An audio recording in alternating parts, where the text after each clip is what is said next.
Assalamualaikum warahmatullahi wabarakatuh. Selamat pagi semuanya, salam sejahtera untuk kita semua. Yang saya hormati Ibu Ani dan seluruh dosen mata kuliah Pancasila dan Kewarganegaraan, dan teman-teman semuanya. Pada kesempatan kali ini, saya akan memaparkan hasil jawaban ujian tengah semester saya. Namun sebelum itu, izinkan saya untuk memperkenalkan diri terlebih dahulu. Nama saya Mufliati Hairunisa dari Fakultas Ilmu Sosial dan Ilmu Politik pada program studi Hubungan Internasional kelas B. Soal-soal UTS ini memuat yang pertama, apa itu mata kuliah Pancasila dan Kewarganegaraan di UPN Veteran Jakarta? Kemudian menjelaskan bagaimana caranya kita dapat menerapkan nilai-nilai Pancasila di kehidupan sehari-hari, lalu menjelaskan pengertian filsafat Pancasila, dan yang terakhir, menjelaskan serta memberikan kasus dalam menganalisisnya dan memberikan solusi mengenai negara dan konstitusi. Apa sih mata kuliah Pancasila dan Kewarganegaraan itu? Dan kenapa mata kuliah ini harus ada di UPN Veteran Jakarta nih? Nah, seperti yang kita ketahui bersama, kampus kita, kampus UPN Veteran Jakarta, itu merupakan kampus bela negara. Jadi, kampus ini tuh menjunjung tinggi nilai-nilai Pancasila yang ada. Nah, dengan mata kuliah ini, diharapkan mahasiswa UPN Veteran Jakarta dapat memperkuat prinsip-prinsipnya lagi dalam Pancasila sebagai dasar negara dan ideologi bangsa. Kemudian, kita sebagai mahasiswa UPN Veteran Jakarta dapat mengembangkan sikap, tindakan, dan pandangan untuk membela negara yang berdasarkan nilai-nilai Pancasila yang ada. Selanjutnya, kita sebagai mahasiswa UPN Veteran Jakarta diharapkan mampu untuk mencari solusi terhadap persoalan-persoalan yang ada di masyarakat yang harus berdasarkan nilai-nilai Pancasila yang ada. Dan yang terakhir, kita sebagai mahasiswa UPN Veteran Jakarta ikut serta dalam menjaga Pancasila terhadap ancaman-ancaman budaya luar yang masuk ke Indonesia. Sehingga nilai-nilai Pancasila tersebut itu tetap ada dan tidak pudar. Nah, yang jadi pertanyaan tuh gimana sih caranya kita dapat mengimplementasikan nilai-nilai tersebut di kehidupan kita sehari-hari. Jadi, Pancasila itu kan ada 5 sila. Sila pertama yang berbunyi ketuhanan yang Maha Esa dapat kita terapkan atau dapat kita implementasikan melalui sikap menghormati setiap perbedaan yang ada dalam agama dan keyakinan di Indonesia. Kemudian, kita tidak boleh memaksakan keyakinan kita terhadap agama dan keyakinan kita kepada orang lain. Selanjutnya, kita tidak boleh untuk merendahkan atau menjelekkan agama-agama lain. Pada sila kedua, dapat diterapkan melalui mengedepankan sikap toleransi atau menghargai setiap perbedaan-perbedaan yang ada di Indonesia. Kemudian, menjalin pertemanan dengan siapa saja tanpa memandang status sosial dan jabatannya. Dan yang terakhir, membela negara serta menjunjung tinggi hak asasi manusia. Nah, pada sila ketiga yang berbunyi Persatuan Indonesia, dapat kita terapkan melalui sikap rela berkorban untuk membela Indonesia, menanamkan rasa cinta tanah air kita, menggunakan bahasa Indonesia sebagai bahasa pemersatu dan bahasa sehari-hari, serta kita dapat melestarikan budaya-budaya Indonesia yang sangat beragam nih. Selanjutnya, pada sila keempat, dapat kita terapkan melalui melaksanakan musyawarah mufakat untuk mengambil segala keputusan yang ada dan menyelesaikannya secara bersama-sama. Kemudian, kita tidak boleh untuk memaksakan kehendak ketika seseorang itu berbeda pendapat dengan kita. Nah, ketika keputusan itu sudah dihasilkan, maka sikap kita itu harus berjiwa besar dan berlapang dada, serta menjalankan hasil keputusan tersebut dengan sungguh-sungguh dan bertanggung jawab. Dan selanjutnya, kita wajib untuk ikut serta dalam pemilihan umum, seperti pemilihan presiden atau pemilihan daerah, menggunakan hak-hak suara pilih kita. Pada sila kelima atau sila terakhir, dapat kita terapkan melalui yang pertama, mengakui bahwa hak asasi dan derajat seseorang itu sama di mata hukum dan di mata sosial. Kemudian, memastikan bahwa seluruh rakyat Indonesia itu berhak secara adil dan merata mendapatkan kesejahteraan warga negara Indonesia. Kemudian, menanamkan sikap tolong-menolong tiap individu nih, seperti menolong teman yang sedang kesusahan, melakukan bakti sosial, dan konser amal. Kemudian, kita masuk kepada apa sih filsafat Pancasila itu? Nah, jadi filsafat Pancasila itu dapat diartikan sebagai pedoman kita dalam tingkah laku atau perilaku kita sehari-hari di masyarakat yang dapat diamalkan melalui nilai-nilai Pancasila tadi nih yang sudah kita terapkan. Nah, jadi nilai-nilai Pancasila itu sendiri itu dijadikan dasar dan dijadikan pandangan hidup kita. Kemudian, filsafat Pancasila itu memiliki makna-makna lainnya. Yang pertama, dapat sebagai kepribadian bangsa Indonesia, jati diri, dan pembeda Indonesia terhadap eksistensinya terhadap negara lain. Kemudian, Pancasila sebagai sumber dari segala hukum, di mana seluruh aturan yang dibuat atau dilaksanakan harus berdasarkan Pancasila yang ada.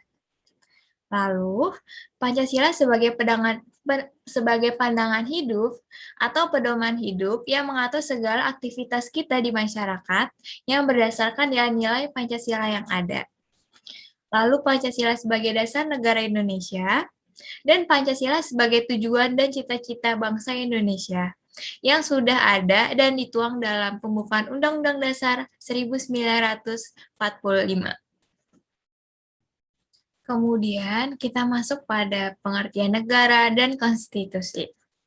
Negara itu sendiri secara etimologi diambil dari kata statum dan status, yang artinya itu keadaan yang tetap atau tegak. Nah, jadi nih secara umum negara itu dapat diartikan sebagai suatu organisasi yang berada di suatu wilayah teritorial yang memiliki kekuasaan tertinggi dan sah dan dapat mengatur rakyat tersebut. Lalu, unsur-unsur yang membentuk suatu negara itu ada dua, yaitu unsur konstitutif dan unsur deklaratif.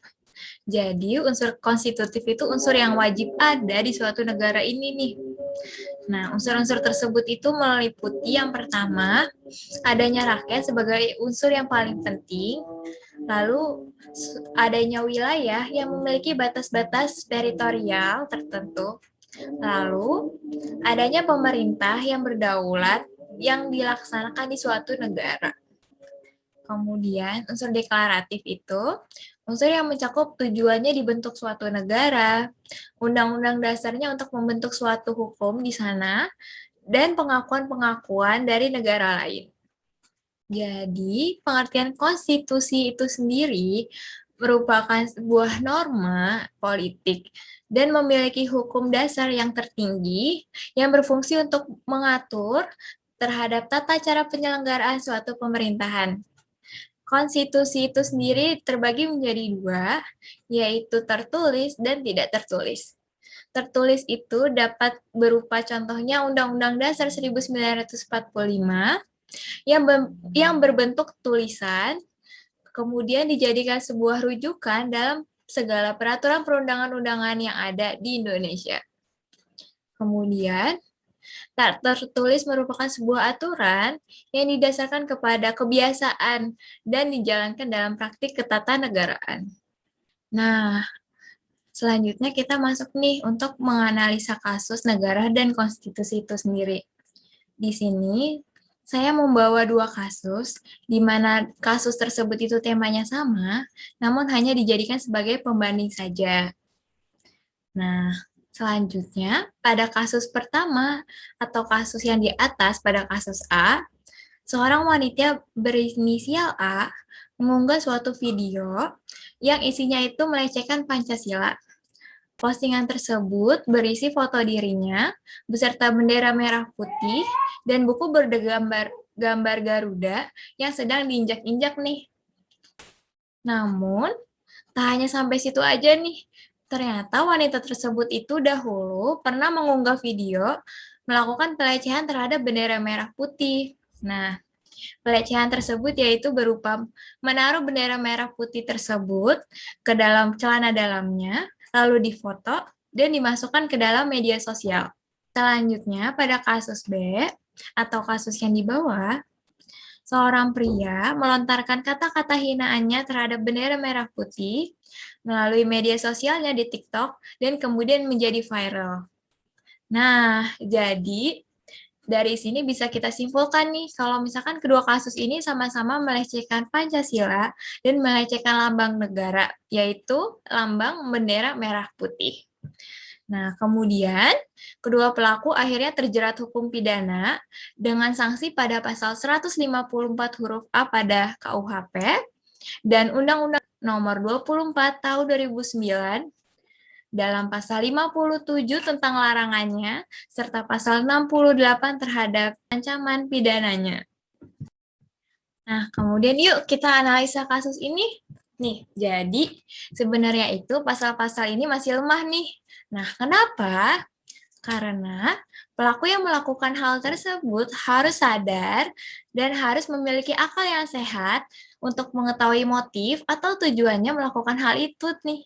Nah, kemudian pelaku juga harus sadar akibat-akibat yang timbul atau dampak yang ada ketika melakukan perbuatan tersebut. Jadi, ketika seseorang tidak memiliki akal yang sehat atau kehilangan kesadaran, maka sanksi pidana itu tidak dapat diterapkan. Seperti contohnya itu pada kasus Ani. Seorang wanita itu tidak memiliki akal yang sehat atau bisa dikatakan gila. Nah, akhirnya wanita tersebut tidak mendapatkan hukum pidana dan hanya dimasukkan ke rumah sakit jiwa saja. Namun, pada kasus B, karena seseorang itu memiliki akal yang sehat, ia mengetahui motif untuk melakukan hal tersebut, sehingga ia mendapatkan sanksi pidana. Kemudian, jika barang bukti seseorang melakukan tindakan tersebut itu hilang atau sudah tidak ada, maka hakim memutuskan untuk memberikan pembebasan terhadap tuntutan hukum bagi pelaku yang melakukannya nih. Nah, hal ini menunjukkan bahwa hukum di Indonesia itu perlu perbaikan. Bahkan nih, sebuah kasus itu baru bisa ditindaklanjuti apabila kasus itu sudah viral atau sudah ramai di media sosial nih. Nah, makanya aparat penegak hukum konstitusi di Indonesia seharusnya itu lebih peka lagi dan harusnya lebih sigap lagi nih untuk menegakkan hukum terhadap siapa saja yang melanggarnya. Jangan harus menunggu kasus itu harus sudah ramai dulu atau sudah beredar di mana-mana di media sosial, baru aparat menindaklanjutinya. Kemudian, apa sih seharusnya yang dia lakukan? Nah, jadi nih, yang pertama, bagi seseorang yang kehilangan kesadaran atau tidak punya akal sehat, nah pemerintah itu seharusnya bukan hanya dimasukkan ke dalam rumah sakit jiwa saja, seperti pada contoh kasus A. Nah, pemerintah itu harusnya juga memberikan materi atau memberikan pemahaman Pancasila agar seseorang itu lebih sadar lagi dan meningkatkan kesadarannya dalam nilai-nilai Pancasila. Nah, materi atau pemahaman ini dapat melalui melakukan program-program yang dimasukkan di dalam kegiatan di rumah sakit jiwa tersebut. Kemudian, seharusnya untuk menghindari hal ini, pemerintah itu perlu melakukan sosialisasi yang lebih nih terhadap masyarakat. Nah, sosialisasi ini mengenai nilai-nilai moral Pancasila. Kemudian, pemerintah juga seharusnya untuk mewajibkan mata kuliah ini dan memasukkannya pada pendidikan dari mulai sekolah dasar hingga perguruan tinggi. Seperti yang kita tahu, masih ada perguruan tinggi yang tidak mewajibkan mata kuliah ini nih. Nah, sehingga kita sebagai generasi bangsa sudah sejak dini mengetahui hal-hal tersebut mengenai Pancasila atau mengenai lambang-lambang negara, dan kita jadi lebih tahu lagi terhadap aturan hukum yang diberlakukan di Indonesia. Sekian presentasi dari saya. Apabila terdapat kesalahan, saya mohon maaf. Salam bela negara. Wassalamualaikum warahmatullahi wabarakatuh.